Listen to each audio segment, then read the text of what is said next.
The year was 1884, and the wind across the Dakota plains had a voice. It was not a gentle whisper, it was a mournful cry that scoured the land, stripping the color from the grass and leaving behind a brittle, dun-colored memory of summer. For Isaac Prescott, the wind was just another form of silence. It filled the spaces that his own thoughts could not, a constant, keening companion in the vast emptiness he called home. His ranch was a lonely outpost, a handful of sturdy buildings huddled against the immense, indifferent sky. He had built the cabin with his own 2 hands, for a life that had vanished before it had truly begun. Isaac's days were carved into a rigid routine, a bulwark against the tide of memory that threatened to pull him under. He rose before the sun painted the eastern horizon, his movements precise and economical. He mended fences that bordered nothing but more emptiness. His hammer blows a stark punctuation in the quiet. He tended to his small herd of cattle, their lowing the only conversation he held most days. He chopped wood until his shoulders ached, the clean, sharp scent of pine a welcome distraction. Each task was a stone laid upon a grave, a deliberate act of forgetting, but grief was a persistent phantom. It sat with him at his supper table, a vacant space where his wife, Mary, should have been. It echoed in the profound stillness of the bedroom, where the cradle he had sanded smooth stood empty. 2 years. 2 years since he had buried both his wife and their newborn son on the same bleak afternoon, the raw earth a wound in the prairie. He had become a man made of edges and silence, his heart a locked room whose key he had long since thrown away. He moved through his life like a ghost, his own presence barely registering. The man who had once laughed easily, whose blue eyes had held a spark of boundless optimism, was gone. In his place was this hardened shell, a man who spoke only when necessary and felt even less. The isolation was a kind of penance, a self-imposed exile. He wanted nothing, asked for nothing, and expected nothing. The land was harsh, demanding, and in its unforgiving nature, he found a strange sort of comfort. It did not offer false hope or easy solace. It simply was, vast and immutable, a mirror to the desolation within him. One morning in late October, the world woke up wrong. A cold front had swept down from the north with unnatural speed, bringing with it a biting, wet snow that was weeks too early. The flakes were thick and heavy, clinging to the branches of the few scraggly cottonwoods and blurring the sharp lines of the horizon. It was a treacherous snow, the kind that could trap and kill a man or his livestock if they were caught unprepared. A deep unease settled in Isaac's gut as he pulled on his heaviest coat. He had a fence line miles to the west that ran alongside a series of rocky outcrops, a place where cattle could get foolishly trapped in a sudden storm. Leaving it to chance was not in his nature. He saddled his steady gelding, Old Bill, the horse's breath pluming in the frigid air. The world was a swirl of white and grey, the wind driving the snow into his face with stinging force. It was a fool's errand, he knew, but the routine was all he had. For hours he rode, leaning into the wind, his world shrinking to the space between his horse's ears. He was nearing the outcrops, the dark slash of rock barely visible through the curtain of snow, when Old Bill suddenly shied, snorting and tossing his head. The horse was not prone to spooking. Isaac pulled him to a halt, his hand resting on the stock of the rifle in his saddle scabbard. He strained his eyes, peering into the maelstrom. At first, he thought it was a wounded animal, a dark shape huddled at the base of the rocks, a pathetic mound against the rising drifts. He dismounted, his boots sinking into the wet, heavy snow. As he drew closer, the shape resolved itself. It was a person, a woman, cloaked in worn hides, her black hair matted with snow. She was collapsed, almost entirely buried, her body a fragile shield over something else. He saw a flicker of movement, a tiny, twitching motion from beneath her. He reached her in a few long strides, his heart hammering against his ribs with an unfamiliar urgency. He knelt, his knees sinking into the freezing ground. The woman's face was ashen, her lips a faint, bluish purple. Her eyes were closed, her breathing a shallow, ragged whisper. She was Lakota, That much was clear from her garments and the lines of her face, but she was impossibly far from any known encampment. As he gently tried to move her, a low moan escaped her lips, a sound of profound agony and despair. It was then he saw what she was protecting. Tucked into the curve of her body, wrapped in layers of rabbit fur and buckskin, were two infants. They were terrifyingly small, their faces pinched and pale. They were not crying, they were not moving. A cold dread, sharper than the wind, pierced through Isaac's layers of detachment. He had seen death too many times. He touched one tiny cheek. It was colder than the snow. For a long moment, he was paralyzed. The sheer, desperate tragedy of the scene rooted him to the spot. This woman and her children were dying. The prairie was claiming them, as it claimed everything eventually. The old Isaac, the man he was before, would have recoiled from this, would have seen it as the will of a cruel God. The current Isaac, the man of routine and stone, felt the instinct to turn away, to ride back to the shelter of his silent cabin and let the storm finish its work. It was not his concern. It was not his grief to bear. But as he looked at the woman's face, at the fierce, unconscious instinct that made her curl her freezing body around her young, something cracked open inside him. He saw not a stranger, not an Indian, but a mother. It was an image that sliced through his defenses with the precision of a surgeon's blade, laying bare the wound he kept so carefully hidden. He saw Mary's face in his mind, pale and exhausted after her own labor. He saw the small, still form of his son. A sound tore from his own throat, a raw curse against the wind and the sky and the whole damned, empty world. He could not leave them. He could not be the kind of man who rode away from this. That man, at least, was not dead. With a surge of desperate energy, he began to work. He gently disentangled the infants from their mother's arms. They were impossibly light. He unbuttoned his heavy sheepskin coat, pulling it open to the biting wind. He placed the two small bundles against his own chest, against the warmth of his body, and buttoned the coat over them. He then turned back to the woman. She was a dead weight, but fueled by a sudden, fierce adrenaline, he managed to lift her, draping her over his shoulder in a fireman's carry. The journey back was a waking nightmare. Every step was a battle against the wind and the deepening snow. The woman's weight was a crushing burden, and the fragile lives against his chest were a terrifying responsibility. He spoke to them, his voice rough and strange in the howling gale. "Hold on," he muttered, the words snatched away by the wind. "Just hold on." He spoke to the horse, to the woman, to the babies, to the ghost of his wife. It was a prayer, a promise, a frantic plea against the encroaching silence. When he finally stumbled into his own yard, the lights of his cabin, a beacon in the swirling dark, he was not sure if any of them, including himself, were still alive. He half-carried, half-dragged the woman inside, laying her on the rag rug before the cold hearth. He did not have the strength to get her to the bed. He stripped off his coat and gently laid the two infants on his own cot, their stillness a terrifying accusation. He worked with a grim, focused intensity that banished all thought. He built a fire, the flames catching quickly, greedily, and beginning to push back the bone-deep chill in the room. He stripped the woman of her wet, frozen hides, his movements clinical, impersonal. Her body was thin, her ribs stark beneath the skin, but she was alive. He wrapped her in every spare blanket he owned and propped her head on a pillow. Then he turned to the babies. He was clumsy, his large, calloused hands shaking as he unwrapped them. They were a boy and a girl, twins, so small they looked like porcelain dolls. Their skin was mottled and cold, but as the warmth of the cabin began to seep into them, he saw a faint flush of color return. He found a soft, old flannel shirt of Mary's tucked away in a chest, a relic he had not been able to part with. The scent of lavender and cedar rose from the fabric, a ghostly perfume that struck him like a physical blow. He tore the shirt into strips, his vision blurring.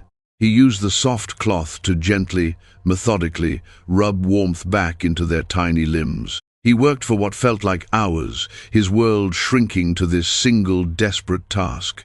He heated some cow's milk, thinning it with boiled water, just as the doctor had instructed him for his own son.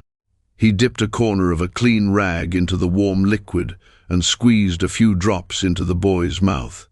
The baby coughed, sputtered, and then, miraculously, began to suckle weakly. A cry, thin and reedy as a bird's call, broke the silence. It was the most beautiful sound Isaac had ever heard. He turned to the girl and did the same. She, too, responded, her own small cry joining her brother's. The cabin, so long a tomb of silence, was suddenly, shockingly, filled with the sound of life.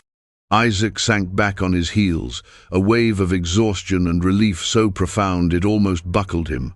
He had done it. They were alive. He looked from the squirming, crying infants to their mother, who was now stirring by the fire. Her eyes fluttered open. They were dark and deep, and for a moment they were filled with a terrifying, wild panic. Her gaze darted around the strange room, landing on him, a white man, and then on her children, lying on his bed. A look of pure, animal terror crossed her face. "Easy now," Isaac said, his voice low and calm, holding up his hands to show they were empty. "You're safe. Your children are safe."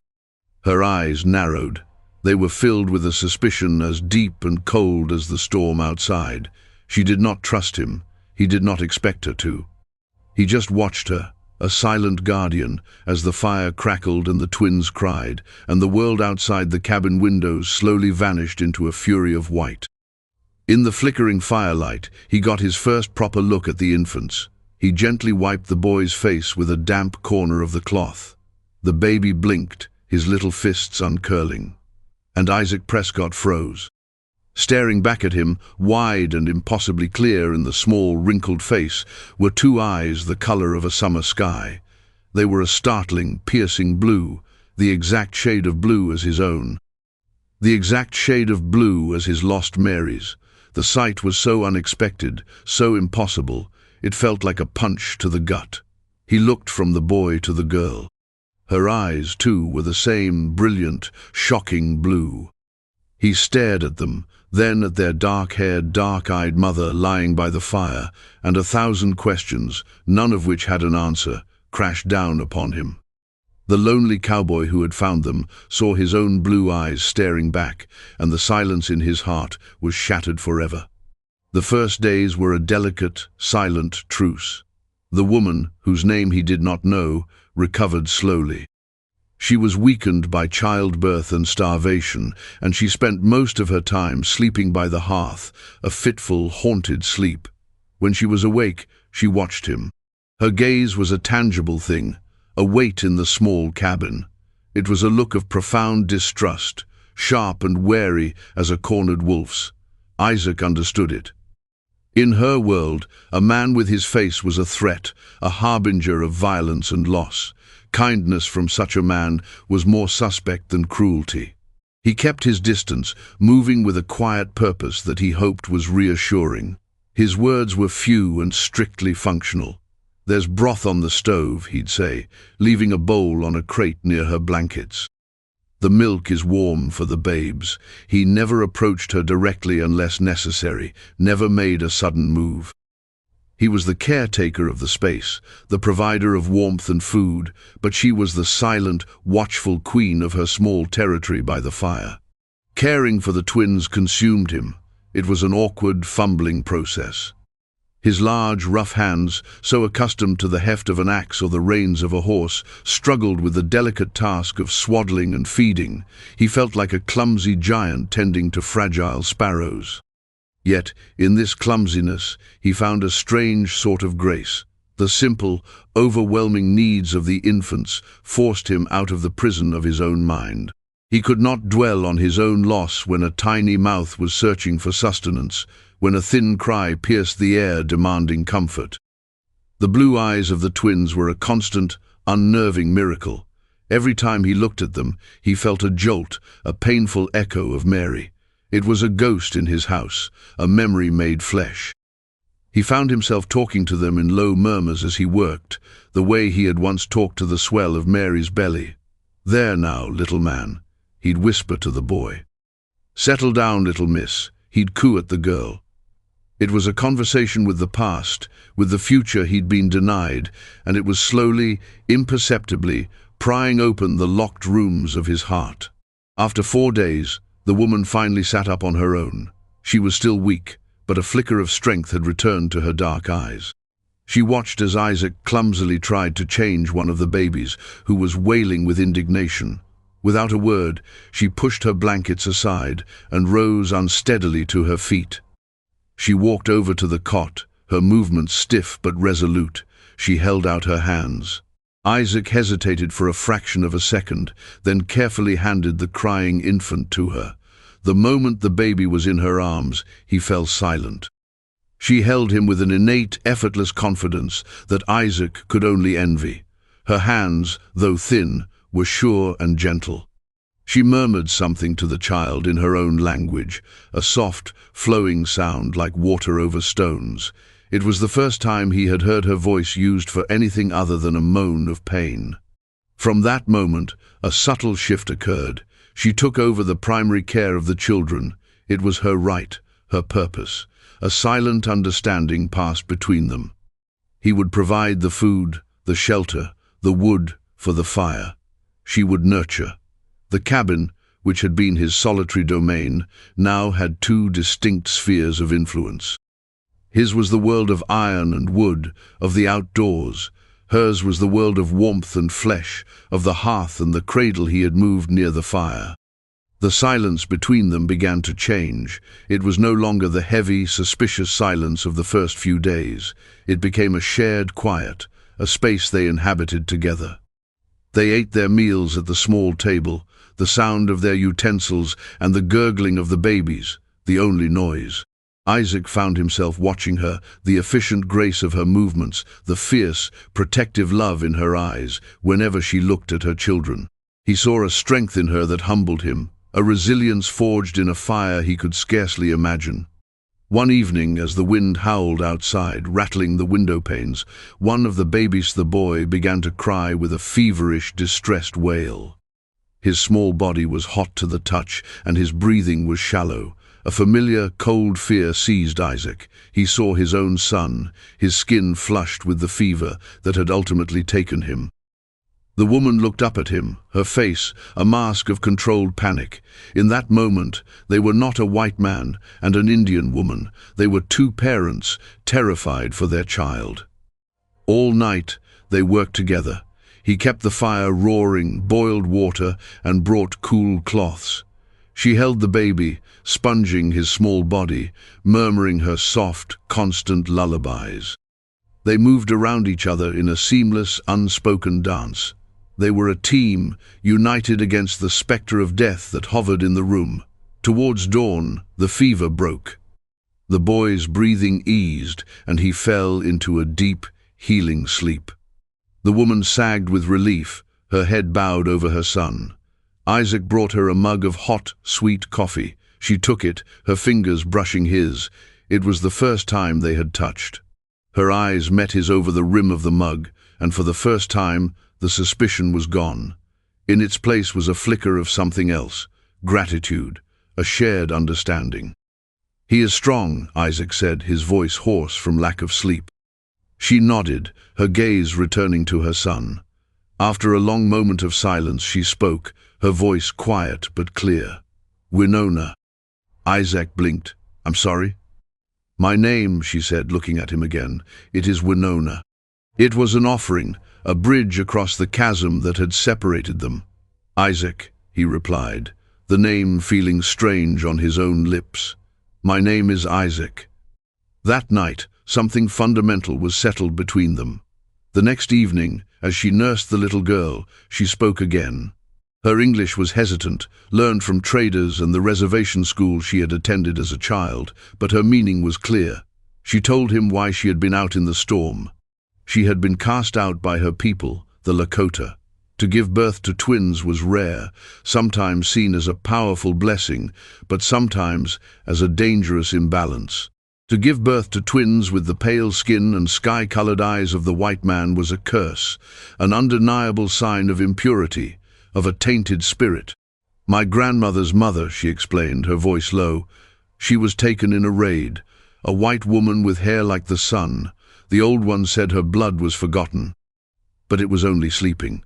Her people, steeped in fear and tradition, and swayed by a rival who had wanted her for his own, saw the babies as an ill omen, a violation of their bloodlines. They had not killed her outright. Instead, they had performed the crueler ritual of abandonment, leaving her and her unnatural offspring to the judgment of the spirits and the unforgiving prairie. Isaac listened, a cold anger building in his chest. He looked at the perfect, tiny infant in Winona's arms, then at her brother sleeping peacefully. A curse? They were a miracle.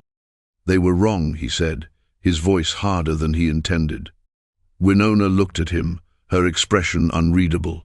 It is their way, she said, a statement of fact, not of acceptance. But he saw the pain in her eyes, the profound wound of being rejected by everyone she had ever known. He saw her loneliness, and it was a mirror to his own. They were two outcasts, adrift in the vast, empty landscape, finding unexpected harbor in each other's presence. As the days bled into weeks, the cabin transformed. It was no longer a silent monument to grief. It was a home, noisy and messy, and vibrantly alive. The strict routines Isaac had built to keep his sorrow at bay crumbled, replaced by a new rhythm dictated by the needs of the twins. He found himself smiling, a strange and rusty motion of his facial muscles. He would watch Winona as she sang to the babies, her voice weaving stories of animal spirits and ancient heroes, and a warmth would spread through his chest, a feeling he had thought he would never experience again.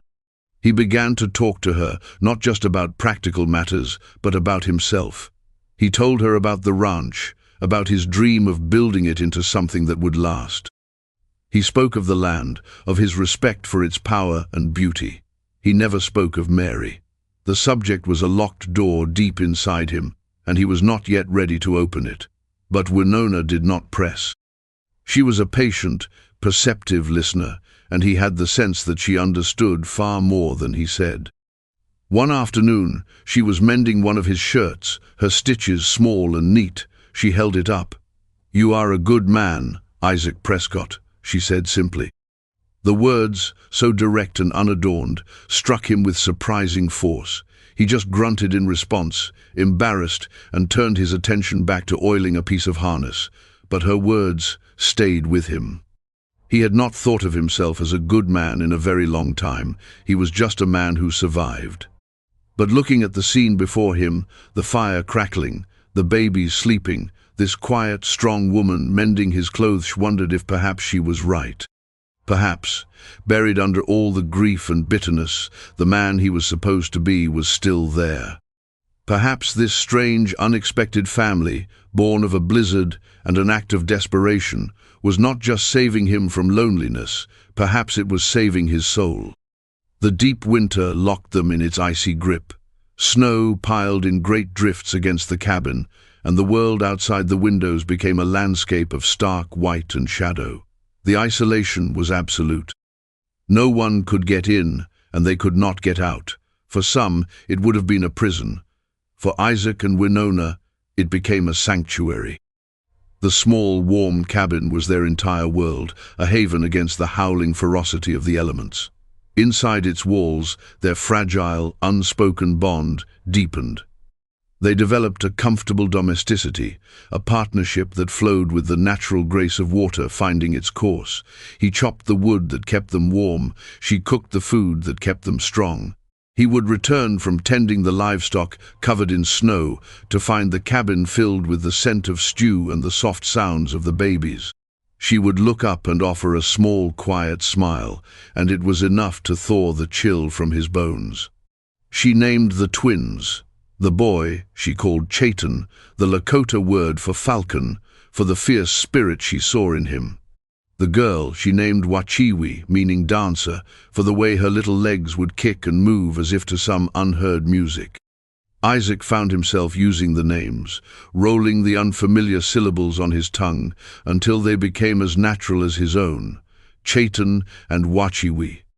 They were no longer just the babies, they were individuals, small people with nascent personalities. Chaitan was solemn and observant, his blue eyes taking in everything with a serious intensity. Wachiwi was bright and expressive, quick to smile and gurgle with delight. One evening, Isaac was carving a small wooden bird for Wachiwi, the shavings falling onto the hearth. Winona was humming a lullaby to Chaitan. The peace in the room was so profound, so complete, that it felt almost fragile, as if a single loud noise could shatter it. It was in that moment of quiet contentment that Isaac found the courage to unlock the door he had kept bolted for so long. "My wife," he began, his voice rough, startling them both. Her name was Mary. Winona stopped humming. She looked at him, her expression patient, inviting. She did not speak, simply waited for him to continue. She had eyes like theirs," he said, gesturing with the half-carved bird toward the sleeping twins. "The same blue. I never saw that color on anyone else. Until them." He swallowed, the words tasting like ash in his mouth. "We were to have a son, but there were complications. The fever came. I lost them both." He stared into the fire, the flames blurring through a sudden film of tears. "This cabin, it was supposed to be for them, for our family. After they were gone, it was just an empty box, full of silence." He had not spoken these words aloud to anyone. Saying them now felt like lancing a wound, a terrible, necessary pain. Winona rose and came to sit on the hearth near him. She did not touch him, did not offer platitudes. She simply sat with him in his sorrow, her presence a solid, comforting anchor in the storm of his memory. "The silence is gone now," she said softly after a long time. He looked at her strong, calm face illuminated by the firelight, and he knew she was right. The silence had been filled. It had been filled by the cries of infants, by the whisper of her songs, by the shared rhythm of their breathing in the night. The house was no longer an empty box. It was a home again, a different home than the one he had planned, a family stitched together from the scraps of broken lives, but a home nonetheless. A profound gratitude for this woman, for the children she had brought into his life, washed over him. It was a feeling so powerful it left him breathless. But the sanctuary of the winter could not last forever. As the snows began to recede with the first hints of a spring thaw, a new tension entered their lives. The world was returning.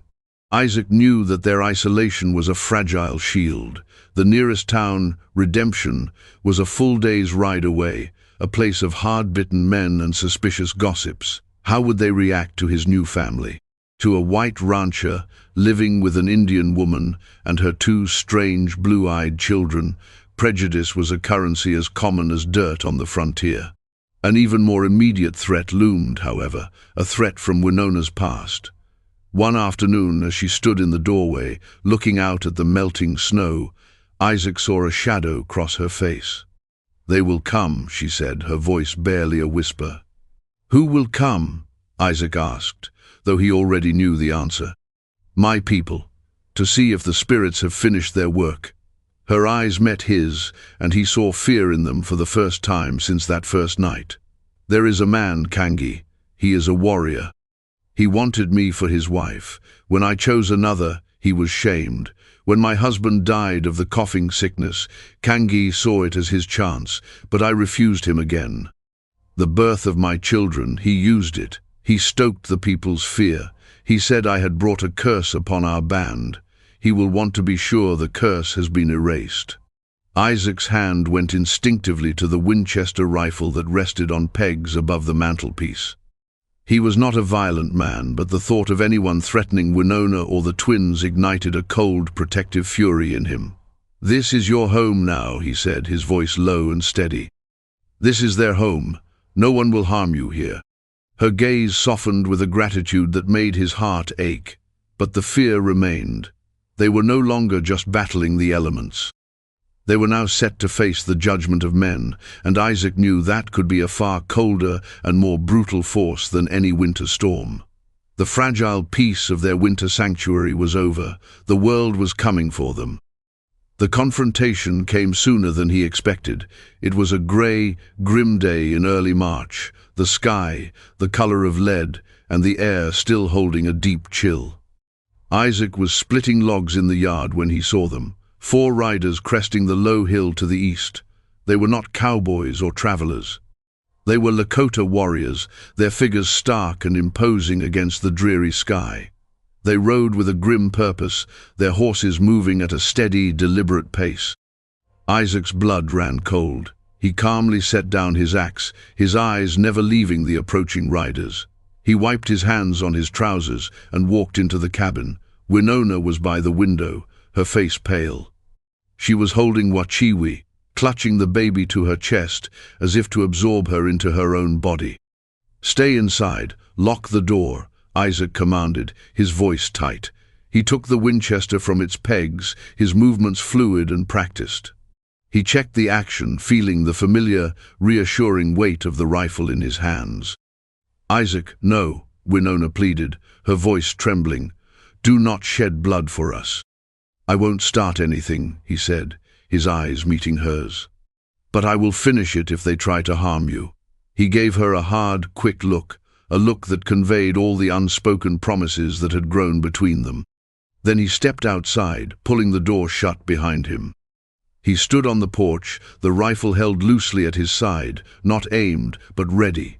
He was 1 man against 4, but this was his land, this was his home. A fierce, primal possessiveness rose in him. He would not yield it. The riders stopped a respectful distance from the cabin. The one in the lead, a broad-shouldered man with a hard, unforgiving face, was clearly the leader. It had to be Kangi. His eyes swept over Isaac, dismissing him, then fixed on the cabin door. "We have come for the woman," Kanji called out in heavily accented English, his voice flat and devoid of emotion. "She carries a curse. She must be returned to the spirits." "The woman is under my protection," Isaac replied, his voice calm and even, carrying easily in the still air. "She and her children are not cursed. They are guests in my home." Kangi's lip curled in a sneer. "You shelter this impurity? The white man protects the stain in the blood. She does not belong here. She belongs to the earth." He was not speaking of murder, but of destiny, of a spiritual cleansing he felt duty, bound to see fulfilled.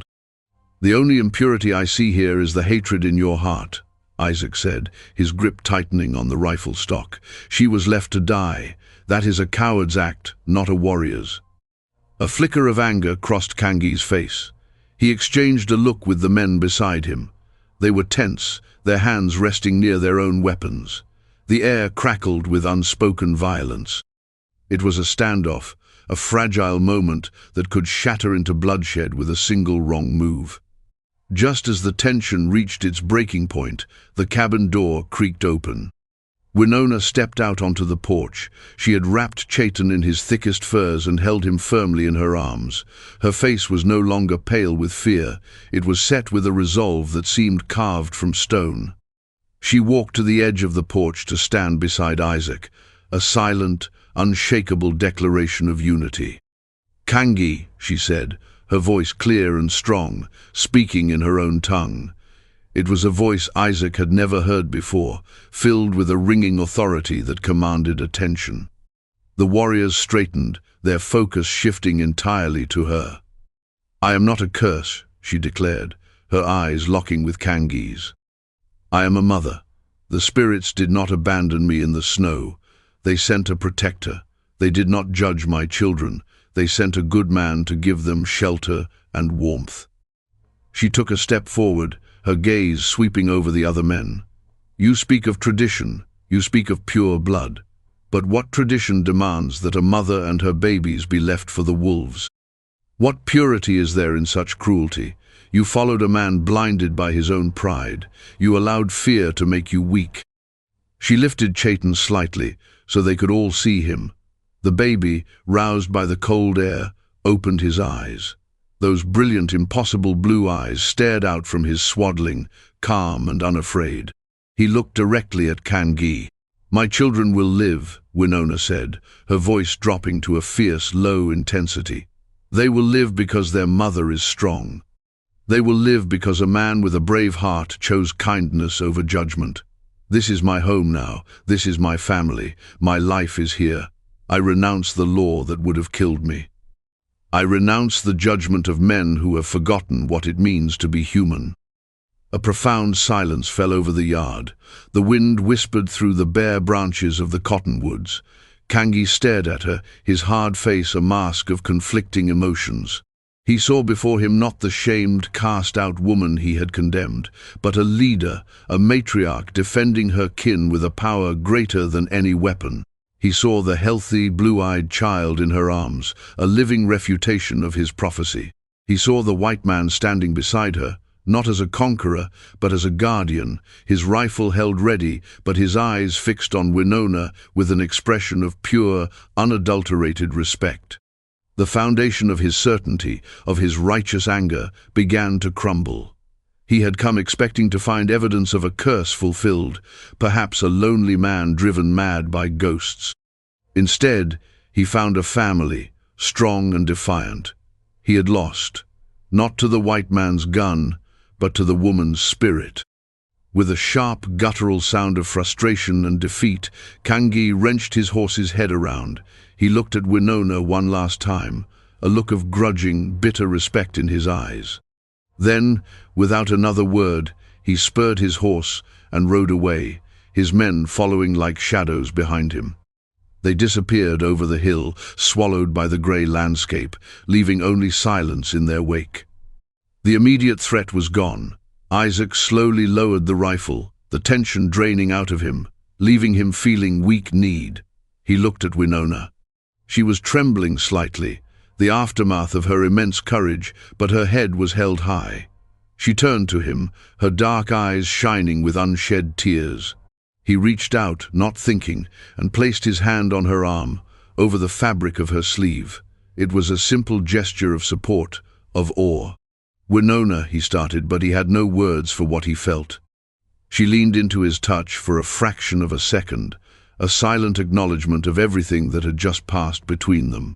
Then she took a deep breath, straightened her shoulders, and carried her son back into the warmth of the cabin, back to their home. The battle was over. They had won. In the days that followed, the last of the winter's ice melted from the land and from their hearts. The confrontation with Kangi had been a crucible, burning away the last vestiges of doubt and uncertainty. They were no longer just a man and a woman sharing a roof out of necessity. They were a unit, bound by a shared ordeal and a fierce, mutual respect. That evening, sitting by the fire, Isaac finally found the words he had been seeking. He looked at Winona as she rocked Wachiwi, her profile softened by the flickering light. "When I found you," he said quietly, "I was already dead. I was just too stubborn to lie down. This house was a tomb. I was a ghost." He looked around the cabin, at the cradle, at the small items of clothing drying by the fire, at the life that filled every corner. "You brought it all back. You and Chaitan and Wachiwi. You filled the silence." She looked up at him, a deep, gentle wisdom in her eyes.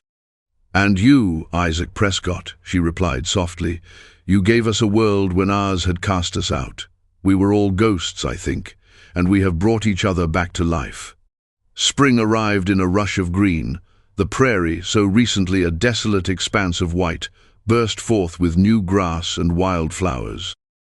The air grew soft and warm, filled with the scent of damp earth and the songs of meadowlarks.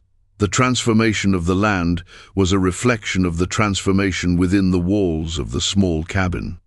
Isaac and Winona's life settled into a new rhythm, one of shared work and quiet joy. He taught her the ways of the ranch, how to read the clouds for rain, how to gauge the health of a calf. She, in turn, taught him things he never knew he needed to learn.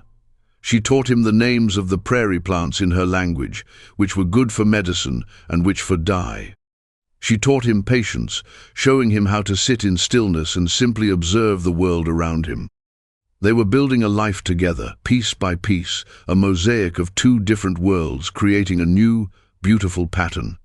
The twins thrived. They grew from fragile infants into robust, curious toddlers. Chaitan, serious and watchful, followed Isaac everywhere, his small hand gripping Isaac's finger, his blue eyes studying everything his surrogate father did. Wachiwi, full of laughter and light, was her mother's shadow, chattering in a mix of English and Lakota words, her small body constantly in motion. One bright summer afternoon, Isaac stood on the porch, leaning against a post, watching them. Winona was in the meadow with the children, showing them a monarch butterfly that had landed on a milkweed plant. Wachiwi clapped her hands in delight, her laughter carrying on the warm breeze. Chaitan reached out a tentative finger to touch the butterfly's wing, his face a mask of intense concentration. Isaac watched the scene, a feeling of peace so profound it felt like a prayer settling over him. Winona looked up and caught his eye. She smiled, a radiant, open smile that reached deep inside him and healed the last of the old wounds. In that moment, he saw his entire future. It was not the future he had once planned with Mary, but it was a future filled with a love and contentment he had never imagined possible.